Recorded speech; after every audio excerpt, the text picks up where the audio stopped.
All right, everybody. Welcome. Let's jump right in. Welcome to Organizing Communities for Remote Learning, Building Capacity and Internal Coherence in the Time of COVID-19. I'm Beth Baser. I'm the Executive Director of Schools That Can Chicago, and I'm very excited to welcome you to this session. This session came about because when all of this first started to happen, we saw the many schools that we support, the schools here in Chicago. We support a network of 40 different schools, and schools really across the country, obviously working incredibly hard to respond to this situation that we're all in, by taking the leadership structures and the organizational capacity that they currently have, and taking these systems and structures that they've always directed towards problems of continuous improvement in their schools, and suddenly overnight redirecting those systems and structures towards this brand new problem that was unexpected and unplanned for. And from this crouched position, intending to address this problem throughout the remainder of the year, doing the very, very best that we could. And as we look forward long term and thinking about planning for a potential remote learning in the fall, possibly next year, thinking about going into the summer where we have planning time, can we think about organizing our schools differently? Can we think about different leadership structures, changing and improving organizational capacity to address remote learning in a different way? And I started to think about this problem, and of course could not think of anybody better to answer this problem than Dr. Shelby Cosner. And as we started to think about this national forum, realized that we absolutely needed to have a session devoted to supporting our schools and our thought leaders and all of the people who support schools across the country, and helping them to think about how they can organize the internal structures of their schools to respond to the issue of remote learning. And so I'm incredibly excited to welcome Dr. Cosner and school leaders from across the country to join us in this wonderful conversation today. So I'm going to take a moment to introduce each of our school leaders and give them a moment to introduce themselves.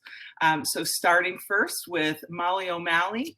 Molly is the principal of Allegheny K-5 in Pittsburgh. Molly, please take a moment to introduce yourself and tell us a little bit more about your school.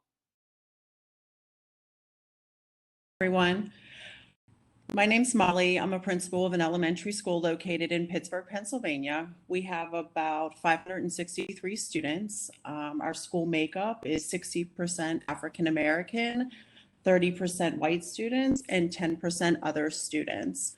We're located in the city of Pittsburgh on the north side. We have an emphasis on writing and STEAM. Since COVID-19, we have switched to remote learning, and I would say it's a combination of packet distribution and asynchronous learning, since we're a one-to-one district at this time. And for reopening in the future, we are not privy to those conversations, and so I'm not sure what the fall will bring for us in Pittsburgh. Thank you. Okay, thank you, Molly. Next, I'm excited to introduce Alexa Sorden. Alexa is the principal of Concourse Village Elementary School in the South Bronx. Hi, I'm Alexa Sorden, the founding principal of Concourse Village Elementary School. It's a New York City Department of Education school. It's a Title I school, 66% Latino, 33% African American. And we've been remote teaching and learning since March 23rd. And in regards to the fall, there are lots of conversations in terms of looking at it in cohorts, and possibly having an A and B cohort, maybe reducing class size within those cohorts. So there are conversations, but just like Molly, I'm not privy to them either.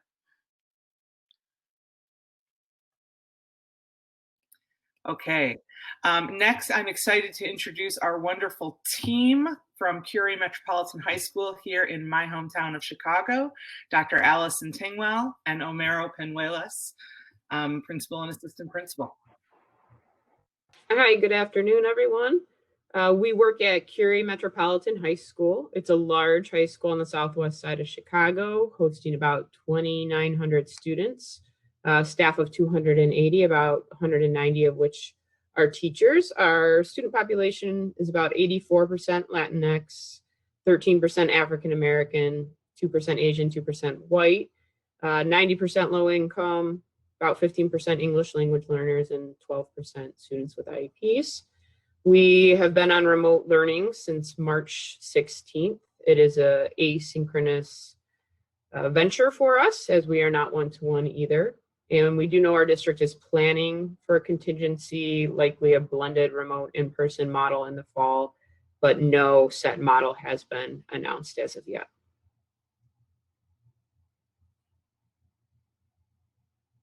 Homero, do you have anything that you'd like to add? No, thanks. Okay. And it seems that we lost Genique. I'm hoping that Genique will come back and join us, but I do have a brief intro that I can share about Genique until she does come back. Genique Flourney-Hamilton is the principal of University High School in Newark, New Jersey. She once walked the school as a student herself and takes a great deal of pride in her role as principal. Since the start of the COVID-19 pandemic, she has creatively reimagined and restructured her school in a way that virtually engages and empowers teachers, parents, and students. So we hope that Genique will be able to work with technology and get right back to us. And finally, last but certainly not least, my wonderful professor, Shelby Cosner.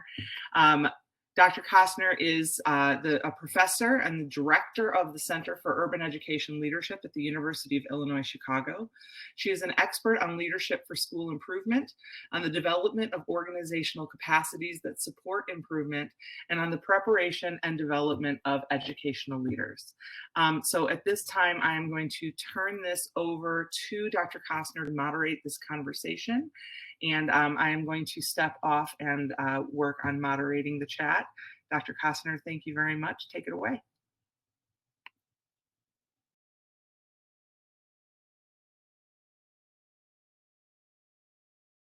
You're on mute.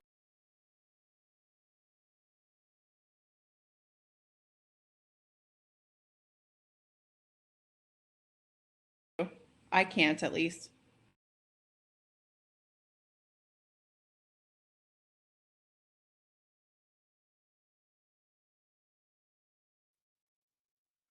Shelby, can you try to refresh your screen because we don't have any audio?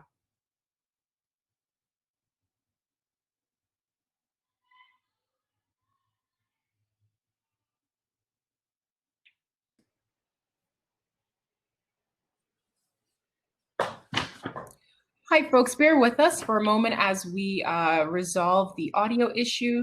I believe Dr. Cosner is going to off her page or come right back in, but we will get this situated for you very shortly.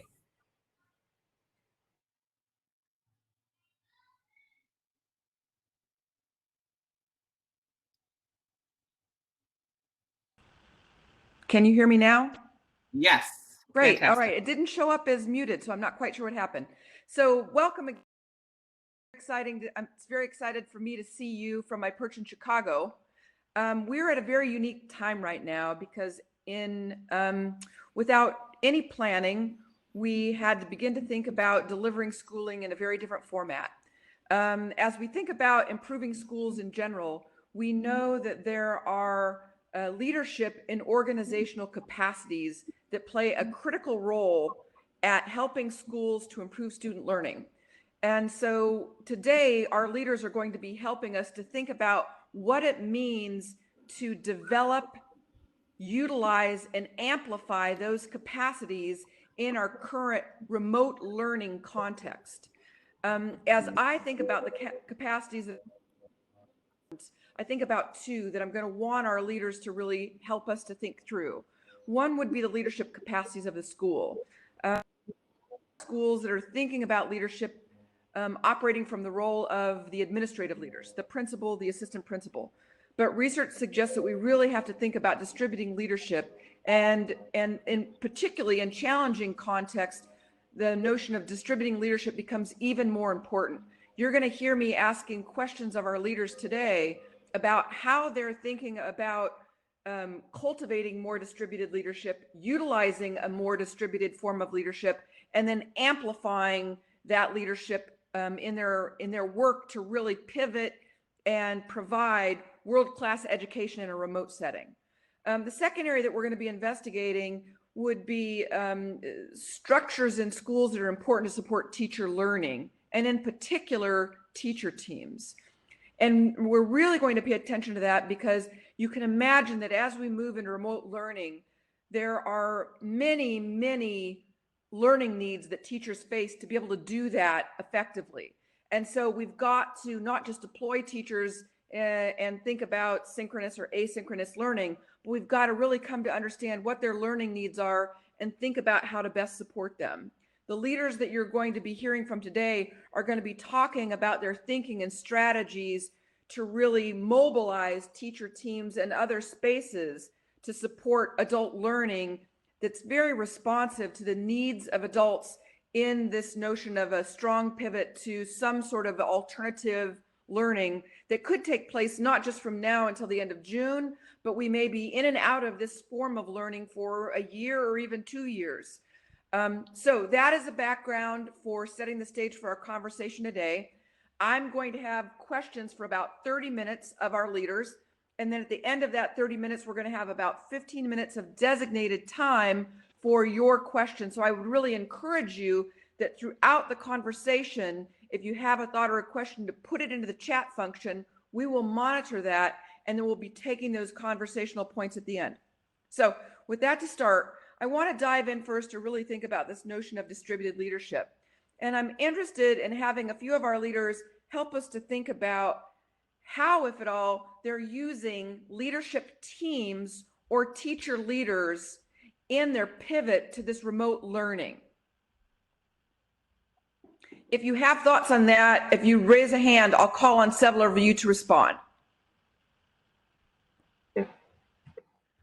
Go ahead, Team Curie. Sure, I'll kick us off and respond. As a large school, having systems for collaboration and like a strong channel of distributed leadership is really important in our day-to-day in the building. And so, you know, the immediate shift was sort of thinking about, okay, how do we continue to keep these pathways for leadership and learning flowing in the remote setting? And we were fortunate for teams like our instructional leadership team, our ILT, and then our continuous improvement work plan team just kind of kept on without skipping a beat, but we just moved to the Google Meets platform. But what I will say was important at the beginning, especially with our ILT, who also serve as our department chairs in our academic departments in our building, was to think through what learning might they need in this scenario, right? We were in the middle of a cycle of continuous improvement using data that we were collecting from the school building. And so that obviously got disrupted anyways. We really embraced the idea of doing some group learning on crisis leadership. What does it mean to be in this leadership position as a department chair during a time of crisis, and really honing in on what are the skills they were going to need to help make this process as smooth as possible for their teachers, to which in turn, you know, we hope to trickle down to making the students' asynchronous instructional experiences as smooth as possible. Go ahead, Genique. I think I definitely agree with Principal Allison around the need to maintain some of the structures that were already existing in the schools. So our professional learning committees by virtual teams, by department, as well as our student support teams, we really quickly shifted into using a virtual platform to connect and continue to keep things going. I think what became more present to us was the equity issue around technology and access to different things. So our student support team actually became the most important team in our school at that moment, in the need to consistently check in with families, assess their access to technology, assess their current family situations and dynamics that were directly and immediately impacted by COVID-19. And I think finally we also formed a remote learning transition team. So this was a new team that we saw a need to create in order to, one, assess what the most pressing needs were at the present moment given this crisis, and then of course put structures and systems and immediate responses in place to those things identified. So the remote learning transition team and our SST team actually led the way, but they consisted of not only our leaders in the building, but our teacher leaders emerged immediately in their expertise, one on the tech side to do parent trainings and different things of that nature, but also just to support the continued work of needing to touch bases with our students. Go ahead, Alexa. When thinking about distributive leadership under remote learning, we broke up into 5 teams where we were looking at our curriculum very closely and thinking about simple but high quality and what we wanted to put out first, especially in the beginning stages, knowing that everyone would feel this sense of uncertainty and like, what do I do? I've never learned under these conditions. So we wanted to have big wins really early so that then we adding layers of work as we went along, as students became more comfortable with the new structure. Then PD, how would we deliver PD? So we had a platform, and the one we used was Otis. The one we're still using is Otis. In addition to, I make videos that are called Under a Minute, and I send them to teachers with certain features that would help them deliver more high quality asynchronous lessons. Then we have a tech team, but the tech team is designed solely for troubleshooting and access. So their main purpose is what's going on, how do we gain access, how do we fix things? Then we have a social emotional team that is working with families and children. And then communication. Who's communicating, how frequently, and what do we want to communicate with our families? Because we found that communication was really vital. So we're able to text them. So whether I was just texting a one-liner, how are you? We're still here. A happy meme for the day, something that was just letting them know we're still together in this. So those were the 5: curriculum, PD, tech, SEL, and communication. So I just want to bring a couple of things to the foreground. I'm going to ask a follow-up question. One of the things that I noticed is that we had some teams in place, and we thought very carefully about how to utilize those existing teams, and very immediately got those teams engaged in helping us to be responsive. I also heard this notion of thinking about where new teams needed to be cultivated and quickly populating those teams and getting those teams engaged in a certain amount of work, which I think is really, really critical. This is a contrast to me, and I want to put a pin on it. I'm out talking to a lot of leaders over the last couple of weeks, and there are places where I'm having leaders tell me, oh, I'm no longer meeting with my leadership team because I feel like they're overwhelmed. We put a pause on all of our leadership team meetings from now to the end of the year. This is not what I'm hearing across this group of people in the room, because I'm hearing you really carefully think about how to utilize those teams, and in some instances, populating more teams, which I think it makes so much sense to me. I'm interested in having you think about individual teacher leader roles. The first conversation really talked about these structures that bring multiple people together. Are there individual teacher leader roles that you've really relied on or amplified their work in your work since mid-March or whatever point in time your organization shifted to remote format? Go ahead, Team Curie. So I think one of the things that we really tapped into was our tech-savvy teachers and their tech team, because there was also digital divide within our staff and what skills they had. So being able to provide PD for the teachers that required it, and also then for the tech department. And, we're lucky enough to have 4 assistant principals, including myself. So one of them was able to then, get that group together. Another thing, I think, just tapping into our current structures and our leaders, we wanted to think more about the social emotional supports that our staff was also needing. In the first 2 weeks, right, at least in Chicago, we thought it was going to be a 2-week process, and those systems that we set up was for those 2 weeks. But since then, we've been thinking about what does, distance learning 2.0 and so on look like after we, realized that this was going to go for much longer. Thank you.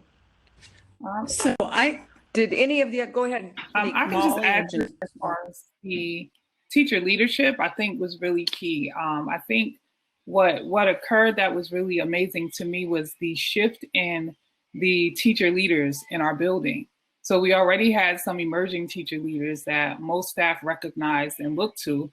But during this experience, some new teacher leaders emerged. And it was amazing because they were able to tap into some skills that maybe were not the most reliable during the normal, when we were brick and mortar, but shifting to virtual, they became teacher leaders and they led professional developments with their teams. They have done professional developments with our parent community, and they've been very flexible and supportive of one another.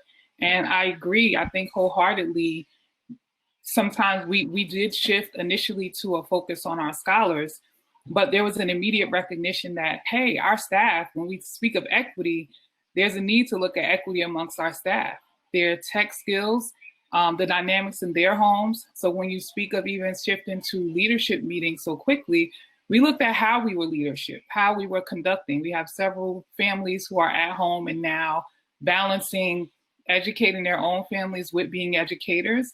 And so that became important because then we said, okay, what's the best time for us to meet? What do we need to change within our structures to make it more feasible for everyone given the current situation? And so again, those teacher leaders step up to support each other, to represent their interests. And I think just their presence on these various teams and in the conversation made it important and able to recognize where the needs were of our staff, and also allowed the, again, teacher leaders to really emerge in various ways during this time that now we're going to catapult in because it's not going away. And Molly, did you have a thought on this? This question made me think about the book Good to Great, and the author states, or Collins states, that you need to have everybody on the bus on the right seats, in the right seats. And so I think when in a time of crisis, when it's really a true test on how well your systems and procedures are in place. And so I would venture to say that schools that have strong systems had to add on to what the leadership teams that they have that already exist in the schools. ELCs just look differently, right? Now it's a virtual platform, but that system is already in place. Teachers are used to do that. And that's because the principal and the leadership team has put the right people in the right places, and they're ready for whatever comes at them. Let me ask a follow-up question. Oh, go ahead, Allison. I wanted to kind of second what Molly said and add on to that to say, we're all essentially building these remote schools from the ground up as they're happening and without any lead time. And so as a school level leader, you don't have the same bandwidth to keep an eye on the actual instruction or what's happening in these virtual classrooms. We don't have the same avenues to access it. And I just don't have the time at this point. I'm sure none of us do, because we're trying to build these bigger systems or, solve problems at a different level. And so having those right people in place, like our course team leads and our department chairs, has been a lifesaver for me. I'm so grateful for the distributed leadership in my building, because I know that they're being very thoughtful and intentional about adjusting the curriculum and making it accessible to students. And I don't have to keep a close eye on that because those systems are already in place. Let me ask a question. When we move to a remote format and we're thinking about really utilizing and amplifying those leadership structures and those individual teacher leaders, was there anything that you had to do tactically to get those structures and people to come along with you in this new forum? Or was everybody just ready to go? Did you have to think about changing the frequency of your meetings? Did you have to think about altering the way that you meet, or tools that you use for meeting to get the most out of it? I'm just wondering if anything had to shift. Go I ahead. felt like I needed to add, so my leadership team was kind of grade like K1, 2, 3, 4, 5. I felt like in order to communicate better, we had to have one per grade level. And I felt that was a minor adjustment just so that we could have a key person to answer any questions. But everything else was pretty much in place. Like leadership still met once a week. We still talked about educating students at high levels, socially and emotionally. I think the teachers at Allegheny, what we had a hard time was kind of being put into a box where we had to follow the curriculum as it was written, and that was very new for us. We kind of tried to go outside and be innovative. So the teachers struggled most with having to follow the district curriculum verbatim because they didn't want to violate FAPE or anything like that. That was the largest struggle for us. The tech, I think the leadership team, we just said, we're all learning, we're all in this together. And we called parents and we really logged students on one by one. I have the luxury, my daughter's in my school. And so her 5th grade teacher, I could have easily done it, logged her on, but her teacher called, walked her through the process. And I think when you're in a smaller school with only 563 students, it was a more personalized approach to learning.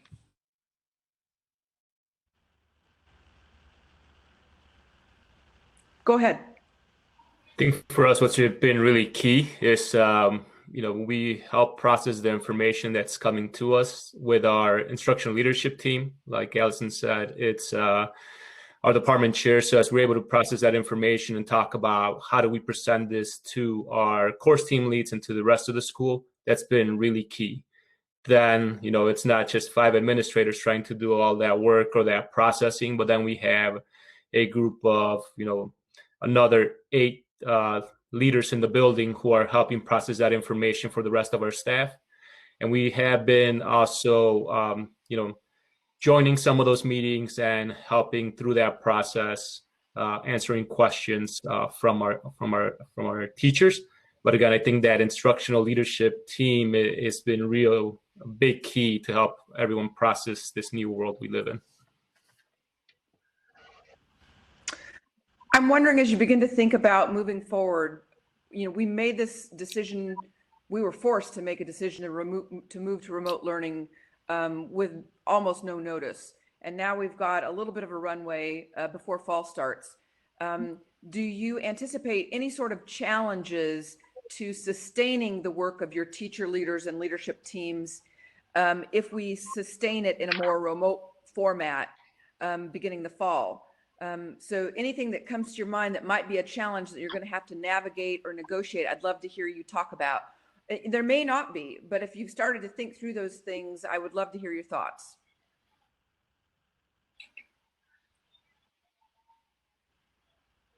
Go ahead. There's 2 things that come to mind for me. Is one, the notion of peer observations. Like that is a large part of our shared learning and part of what our teacher leaders help facilitate in the building and part of the kind of continuous cycle of inquiry. So what does peer observation look like, or peer feedback look like in a virtual setting? Like I said, I still haven't quite figured out what a kind of administrative pop-in or feedback looks like in this environment. So that would be something that would, make us think about how we've executed a cycle in the past and what would it look like in the future. And the other thing I would say, I'm sure for many schools, this has amplified the equity issues that always existed. To be honest, these aren't new equity issues. I think we all know that. These are just being amplified now because of the setting. But this is a big part of the conversations we're having now as teams. But the reality is, if you're going to get really, really honest about those conversations and push for change, I think oftentimes having in-person conversations, because they become so personal, is important. And that not everyone feels as comfortable engaging remotely, speaking about something that's so deeply entrenched in our systems and also in our own biases. And so how do we keep a safe space and an ongoing space of conversation for topics like that?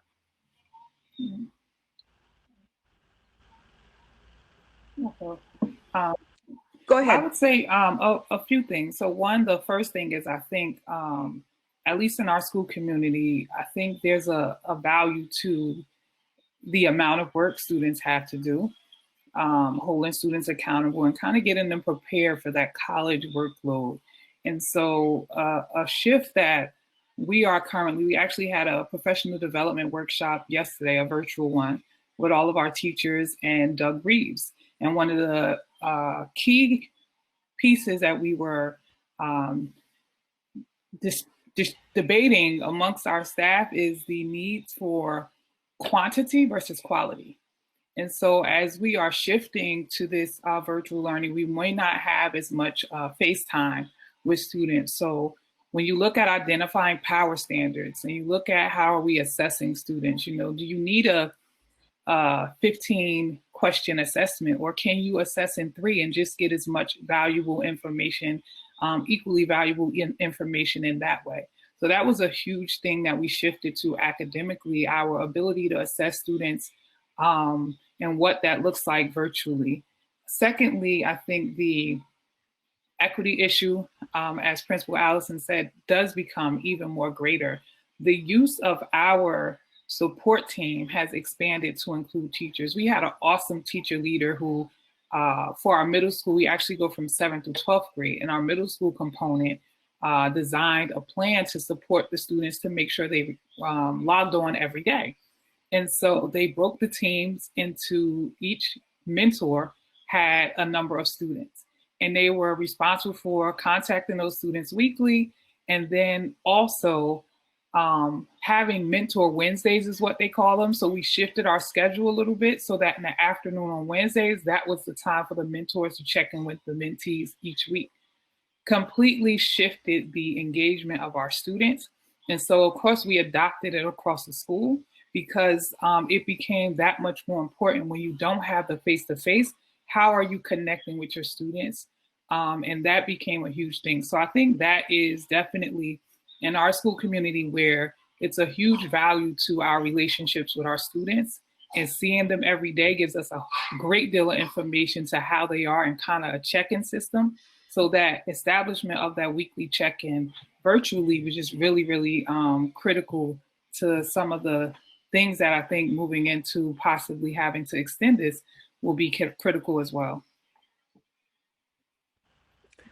Go ahead. I think a big area of concern for me right now, and we talked about it in our behavioral health team today, is unfortunately our community is experiencing a lot of loss, or a lot of people being, their family being infected, with COVID and whatnot.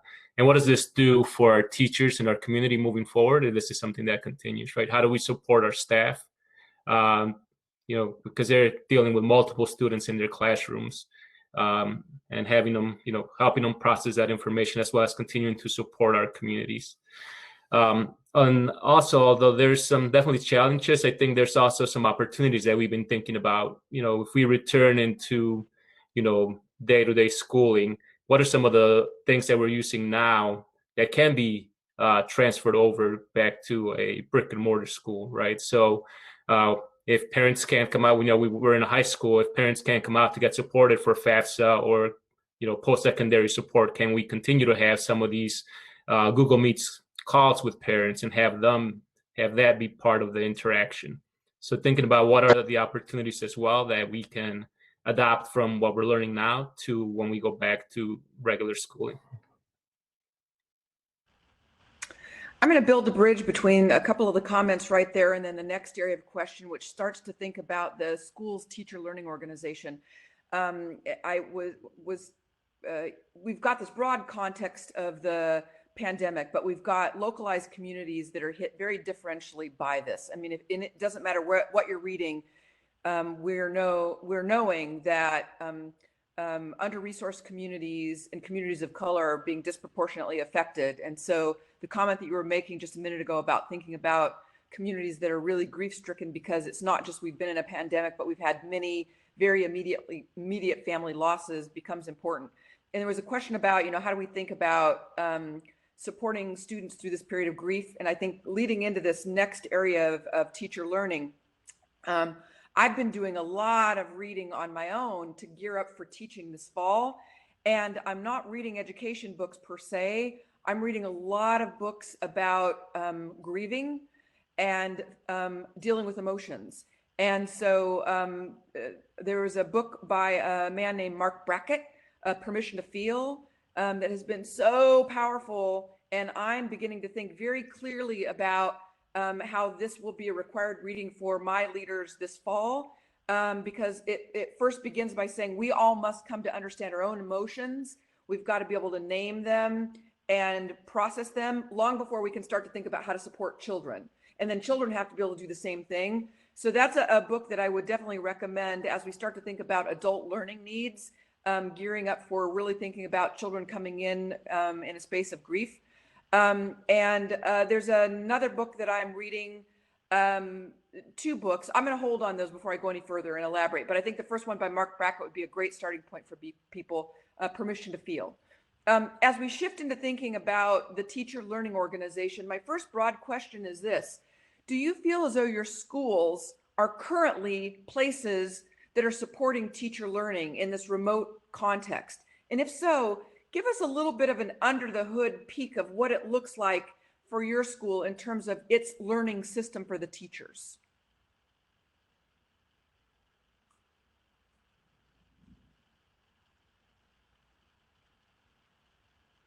So go ahead, Molly. What we've done is we try to follow the continuous improvement model. That is something where, but that has been somewhat difficult because what we do in the norm is totally changed. So what we've done, and I feel like we're not that I'm just trying to get through this year, but we're getting through this year. But my thinking is more in the fall. What are we going to do? What are the systems going to look like? And what are the PLCs going to look like? Right now, I have teachers, they twice a week for an hour, they're meeting once with their content. So reading, math, science, social studies, they're in their content level groups. And then the other day a week, they're meeting in their grade level. And so different things can come out of the content, but really what we're starting to look at is what are we going to do next year to make up this missing 3-4 months of school?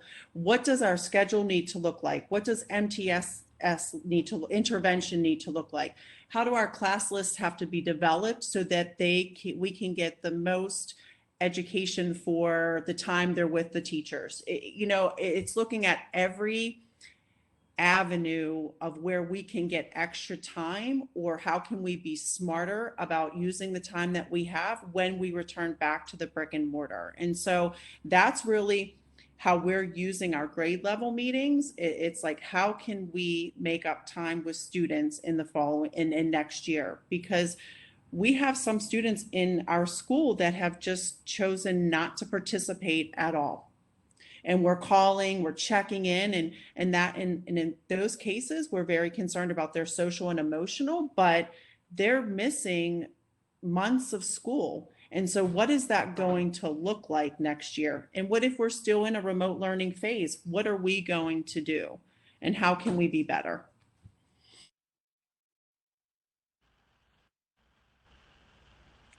So go ahead, Alexa. In regards to our PD, it shifted completely to everything remote learning. So we have a subscription with Otis, which is now free for everyone. But in there, we created playlists that applied solely to the resources that we have.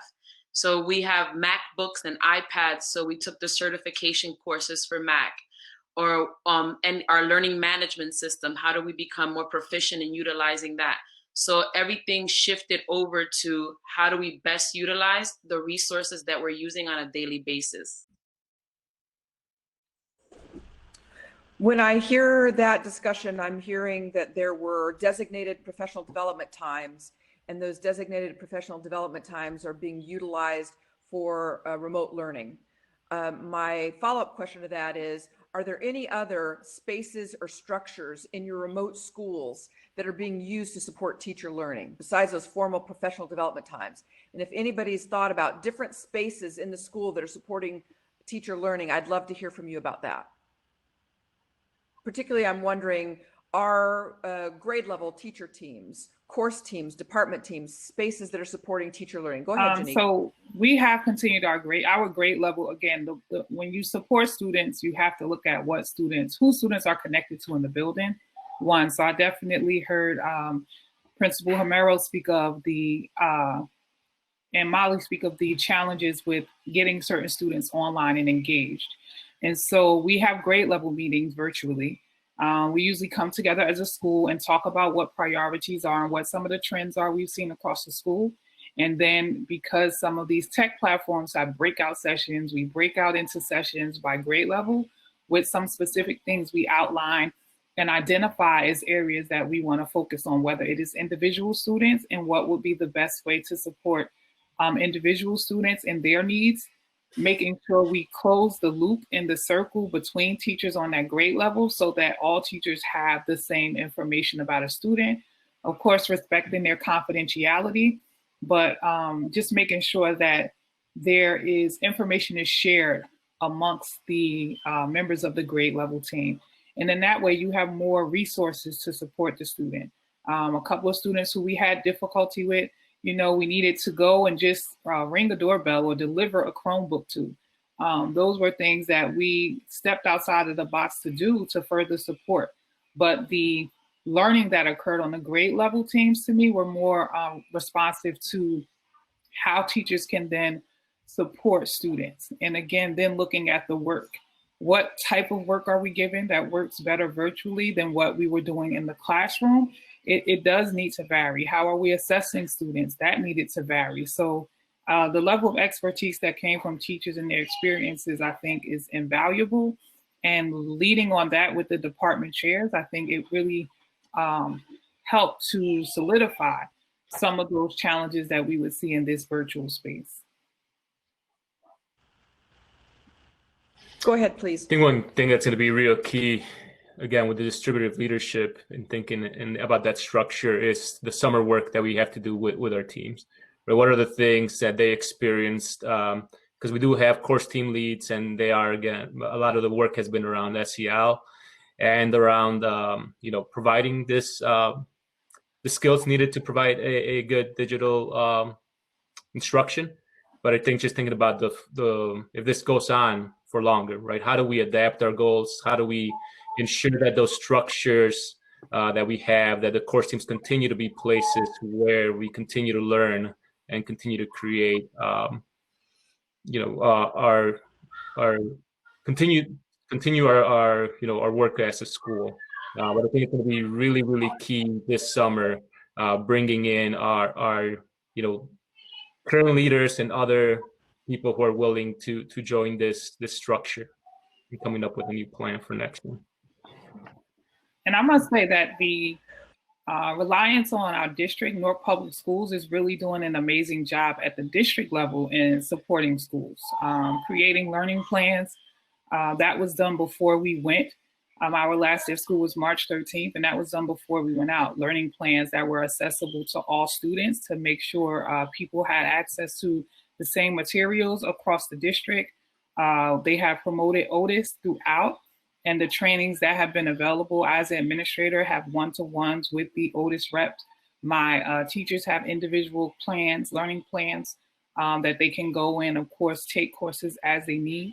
Some teachers are master's tech people, so they don't need it as much. Others have taken full advantage of it. So in addition, our teaching and learning department is really, and our city government, along with our school district government, has already formed a transition team to help support and think of those things and how we continue this transition into the new year. So I think while it is definitely, on the forefront of individual schools, the district administration, as well as our city government, we happen to have a mayor who also was a former principal, so that helps a great deal.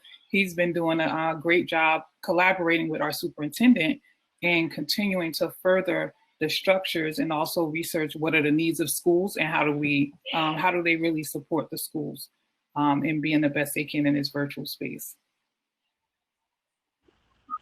Does anyone have instructional coaches that are a part of your school's remote learning system right now? And if so, could you talk a little bit about how they're engaged or being amplified in this space? No one has those. I would say the closest thing Go we ahead. have to that is we do have a teacher leader who's partially released because we've been working on progress towards a full standards-based grading system for our school, and it's been a multi-year process. So in that way, the teacher provides a lot of coaching or feedback, professional learning on a lot of grading philosophies, but also practices. And given that our district, like many, adjusted its grading philosophies and practices, we're seeing some opportunity in thinking, well, if we're making some of these adjustments now, what might still have a place even in a non-remote virtual learning setting, even in a non-crisis circumstance? So doing a lot of surveying and assessing how teachers are processing these shifts in assessment and grading practices, and thinking about what learning we might want to build on there to make things stick in the future. And Molly, did you have a thought to that? Instructional coach, reading, and she really sits on the content level meetings, especially in reading, and just making sure the kid looking at data, what the feedback the teachers are giving to students, and making sure that the teachers are meeting the needs of the learners.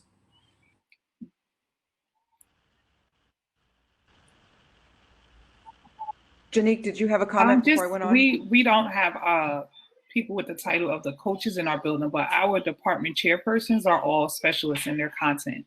And so we do have a department chairperson that is designated on our leadership team that leads each department, all of them former teachers who are now administrators in the district, and I think serve a huge role in, again, supporting and trying to protect the content in this process, and ensuring that the students are meeting standards that we want to expose them to by grade level, and then planning for how do you make up for learning during this time in the new year or even in the summer.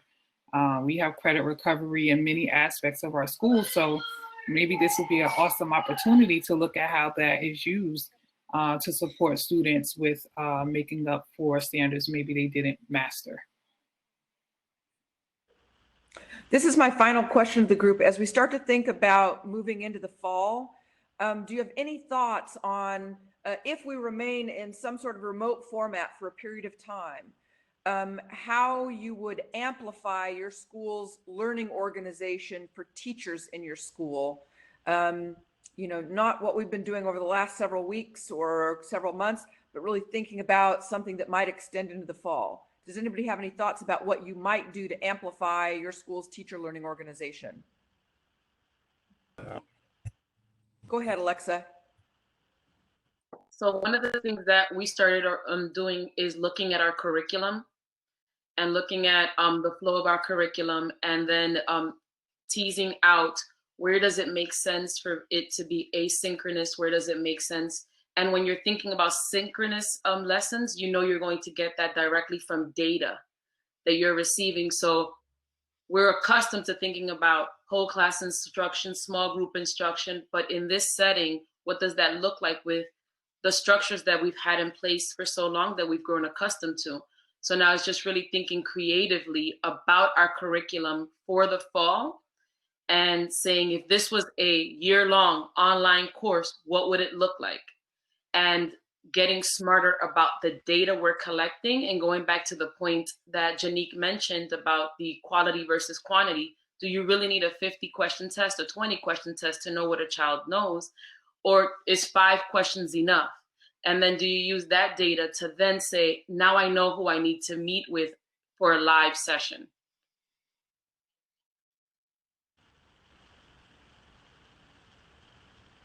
Does anyone else have thoughts on that question? I think moving into I just agree wholeheartedly. I'll go Genique, Okay. and then Molly. I just agree wholeheartedly with Alexa. The need for me, I think, engaging the teachers in that discussion and really looking at what needs to be prioritized and how do we prioritize. Schedules may look vastly different in the fall. We don't know if it'll be truly virtual or if it'll be a mix, depending on the CDC guidelines, is what we will be guided by. And so the need to really continue to sift through and sort through the standards and the curriculums that we are currently using to see what are those power standards that need to be pulled out and what's the best way to pull them out and have a focus on those particular things. And then the vertical teams become even more important because, you know, my ninth graders now, what have they mastered and what have they, where have them been shortcomings and what data can we use to pull that information out? And then how do we use the vertical teams at the 10th grade level to now support with making up for those deficits? So I think at the school level, our department levels and our vertical teams become really, really important with supporting any learning loss that could have occurred during this time. And also just really prioritizing what standards at the 9th grade level, what is key for them to know going into 10th grade, and relying on 11th grade teachers saying to the 10th grade teacher, this is what they must know when they get to 11th grade. So I think those type of relationships and building systems that support that will continue to help us make up for and plan for a more effective virtual learning experience.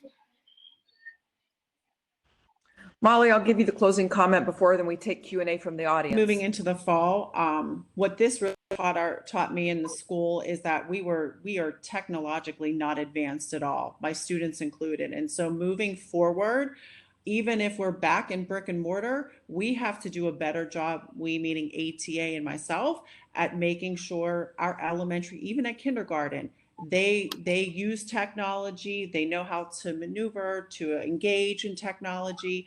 And so I know whether we're in school or not school, a lot of our PD, some of our PD for teachers and for students will be around how to engage in learning while using technology.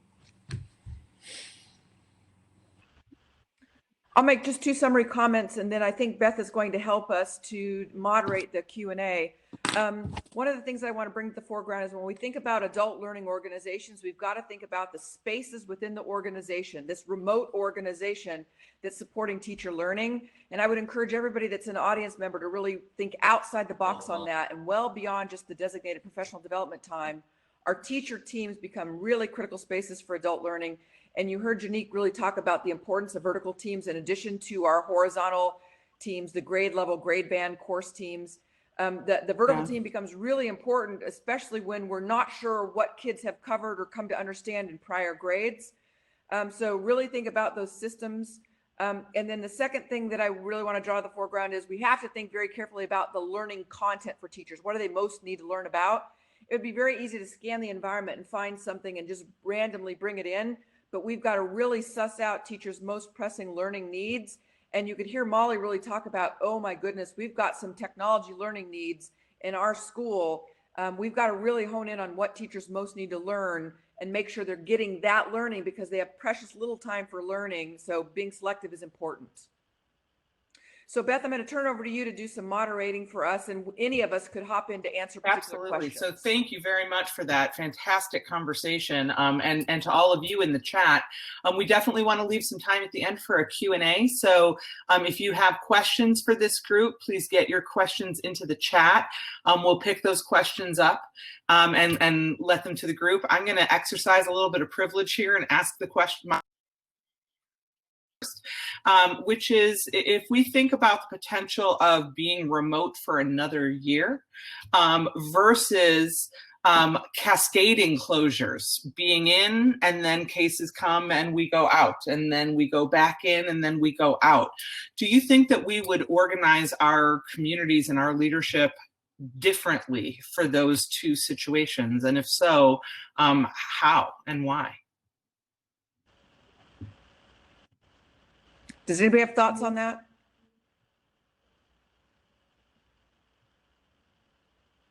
My first thought on it, and I don't want to overtalk it, I'll just put a thought out there for everybody else to respond to. Because of remote learning, you can start to think about our educational ecosystem as looking different. And especially when we start to think about issues of equity. So as I start to think about who my leaders are that are going to help us lead over the next several years, I start to really think that I've got to have parents as a part of my leadership. I might have to have some students as a part of my leadership. And I certainly have to have some of my community organizations that are my thought partners and resource people to think about these issues in a way that I may not have otherwise.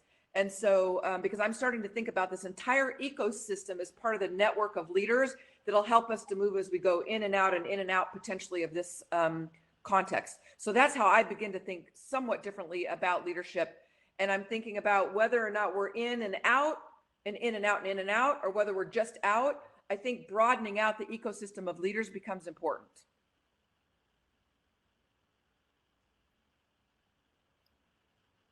Okay. Anybody else have any thoughts on that?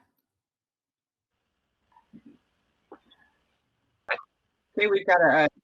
Oh, please, Molly. Oh, it was Allison. I was going to say, I mean, it kind of goes back to one of the first questions. I do think, and it plays off of what Shelby just said, is having the right leaders in place, because if we are doing the in out, having that right person in place allows the team to continue to function effectively in both settings, right? And is prepared to work with the team and maintain the focus of the team regardless of the setting. So I think making sure the right people are in place is important. And maybe that's one thing for school leaders to reflect on based on how this initial, as Homero referred to it, remote learning 1.0 went. And remote learning 2.0, do you have the right people in place? Yeah, great question. And I think that really leads into Jeremy Berman's question here. Are people thinking about creating more engaging and emotionally supportive virtual learning environments, both for professional development, for teacher learning, and in school? I Go can't ahead, Molly. imagine moving into here and not having teachers live teaching. I think that's where I am struggling most with our district. We are not, because we're not one-to-one, it is hard. The teachers are not doing live lessons in, like, when I think of reading and phonics and some of that has to be live, and kids have to have that conversation. They have to hear what the teacher is saying. And so I think for me, how can we be live? How can all of my students have one-to-one technology, log on with the teacher at a set time every day and have lessons and have that back and forth? And they need to see their teacher and talk to their teacher. That sense of community, I don't want our students to lose that.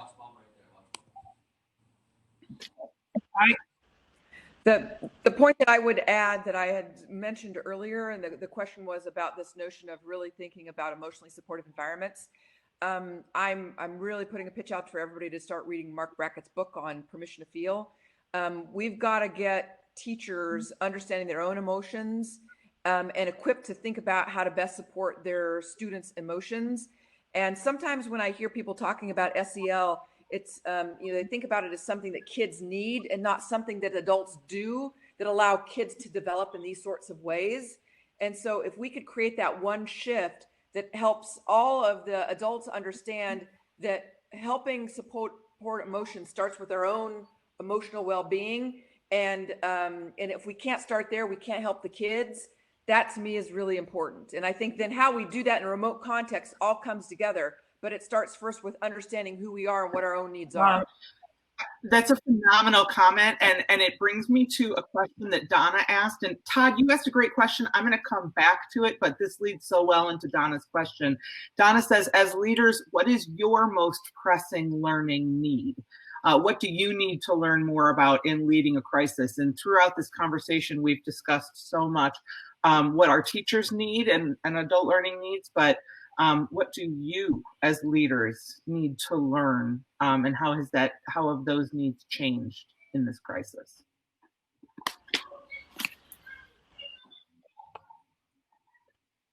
Time for some reflection.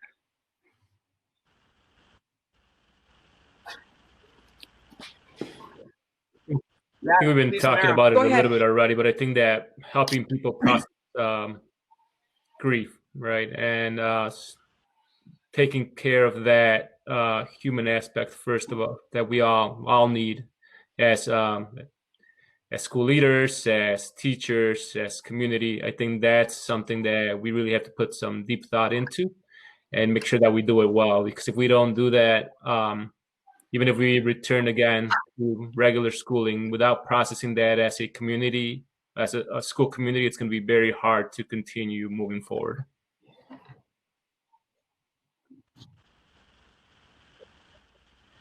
Go ahead, Alexa. I read Stress Less, Accomplish More by Emily Fletcher. And that was important for me because I think as school leaders, we always feel that we have to be stoic and keep it moving and never really learning to stop for a second and be in the moment, be present and thinking about what's mindfulness, what's meditation, and then what's manifestation, like manifesting.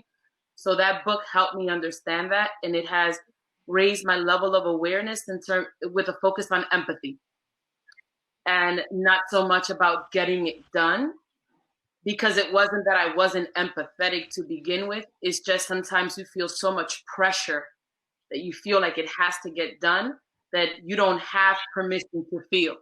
So this situation has really raised that level of awareness for me, for my own self as well.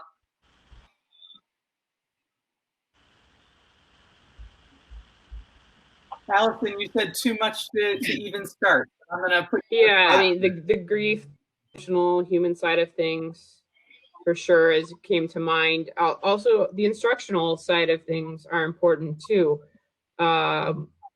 We, want to prepare our teachers with frameworks for how we think about what meaningful engagement looks like for our students, and we got pretty good at that. And in the classroom setting, we used our cycles to talk about what does productive struggle look like, to talk about what does rigor look like.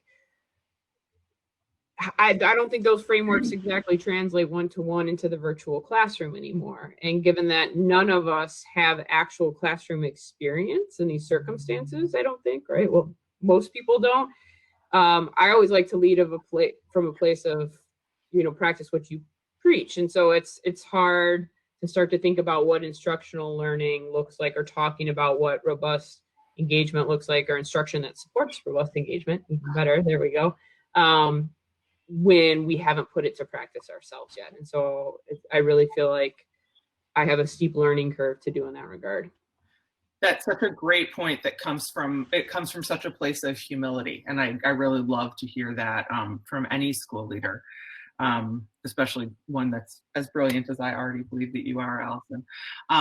And I do want to get back to that question from Todd, because Allison brought this up earlier as being something that's just really challenging, and I believe that it is.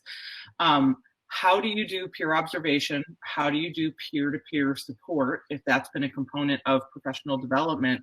And also it leads to the greater question of how do you do teacher observation? How do you, and not pre-planned teacher observation, but how do you do drop-in teacher observation? How do you do walkthroughs in a virtual environment? So, if anybody has any ideas on that, I'd love to hear it.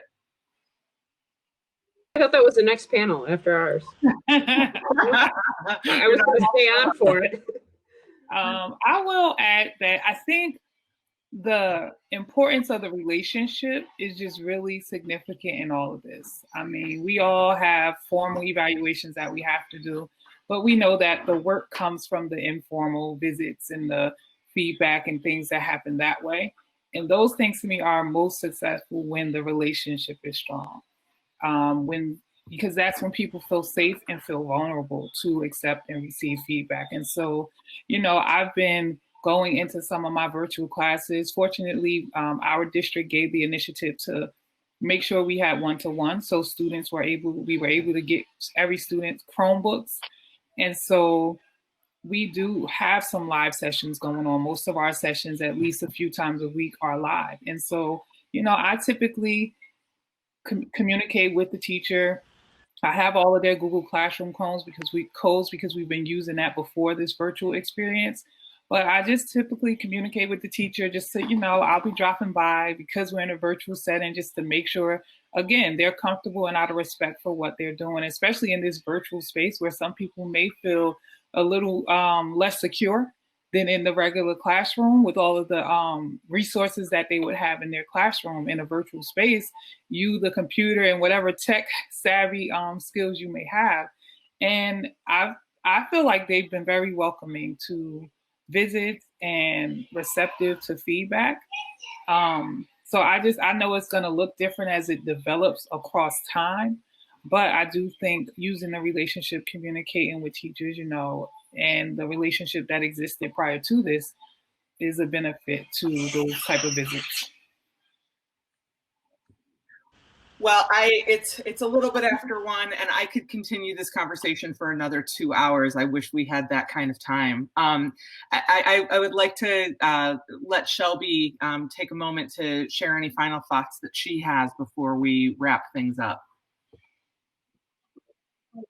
Yeah, the final thought that I would share is that you've heard from a group of leaders from really across the country who are dealing with the situation of making a pivot to remote learning, and what I would say are some really thoughtful and very graceful moves. I think they've given you a lot of ideas for thinking about what you do in the days and weeks ahead, and even in the months ahead. And I would encourage everybody to really think about your own, this was sort of the last conversation point, your own learning ecosystem around you, because we are going to be navigating in a terrain that probably will be very unfamiliar for as much as a couple of years. And the more that we can think about the people around us who are part of our own learning network, and maybe we've not tapped into them before, my expectation is we're going to be needing to tap into many people as learning resources to us over the next couple of years to be able to stay 3 steps ahead of where we're at. And so I think that would be my final thought. It's been really exciting to be a part of this conversation and to be a part of this group with the principals from across the country.